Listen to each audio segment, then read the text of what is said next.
So I kind of just wanted to, sort of set the table a little bit in terms of, thinking about, this as what's happening with artificial intelligence as, in a way, a logical, perhaps even inevitable consequence or outcome of this whole trend in the development of human consciousness, human psychology, and Yeah. something about this practice, Yeah, go ahead. Yeah. I mean, I still have, I feel differently about AI on different days.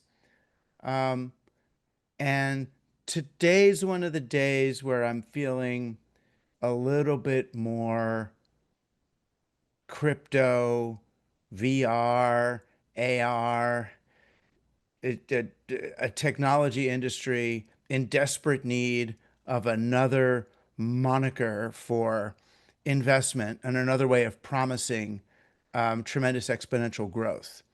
And it's feeling, even though it does cool, weird things, it's feeling increasingly Adobe Photoshop to me. And I do know people that lost their jobs to Adobe Photoshop who did paste up and some of the things in print production. And it was a sad day for those people. And then, not to sound tech broy, but it did create work for a whole lot of graphic designers. And the difference between the kinds of uh, the kinds of work that graphic designers did with Adobe Photoshop and the kinds of work that the rest of us did with Adobe Photoshop quickly revealed themselves, and a new balance was achieved. So I'm in one of those moods today, and when I'm in one of those moods, I start looking at the kinds of things that AI seems to threaten as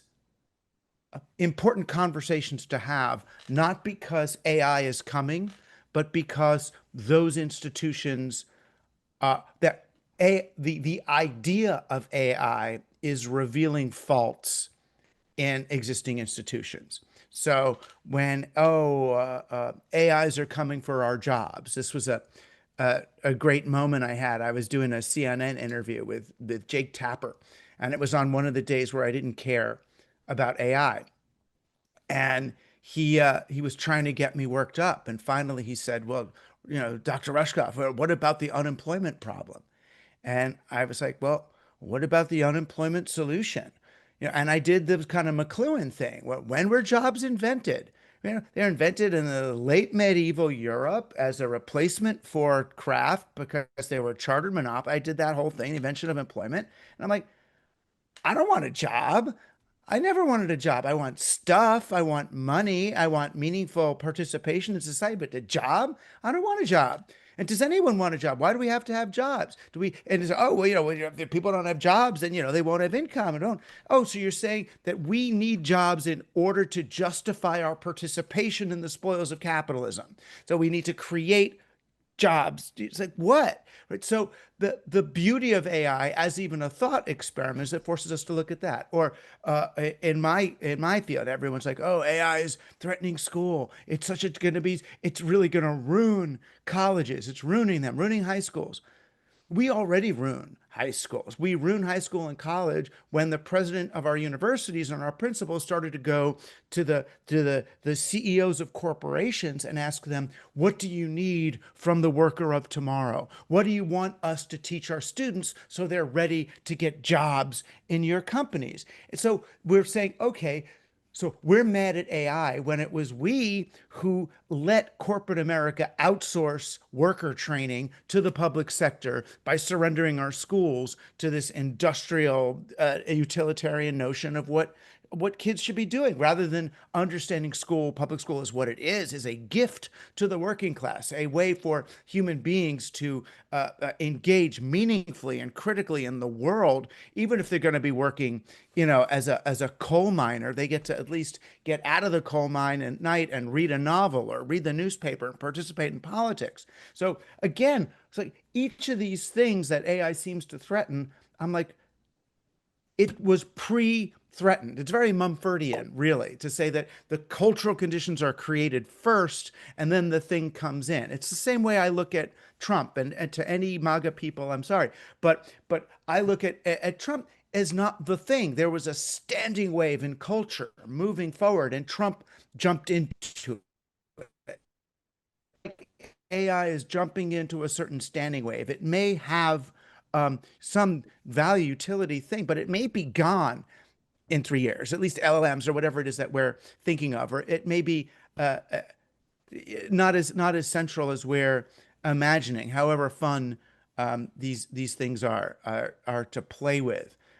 So that's sort of where what I'm looking at. And then if that's the case, then for me, the AI opportunity is to begin to rethink these notions of how can we serve humans and life and intellect and consciousness in this? How do we get away from the main AI conversation, which is what are humans for?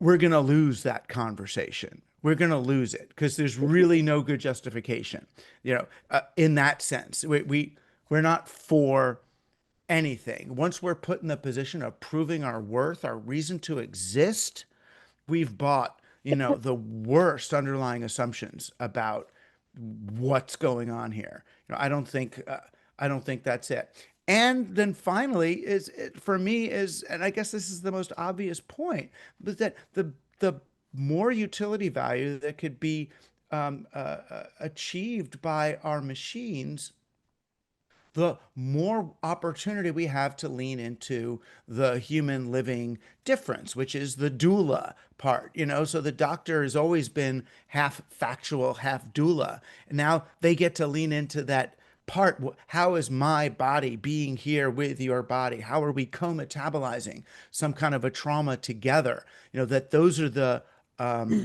weirder, and that's the beauty of it, the weirder, seemingly esoteric, somatic, embodied aspects of humanity that come to the fore. Just as the Romantic movement rose in reaction to the industrial age, there is a neo-psychedelic, mushroom, embodied, ecstatic, dance, somatic sensibility that seems to be rising in response to automated technologies.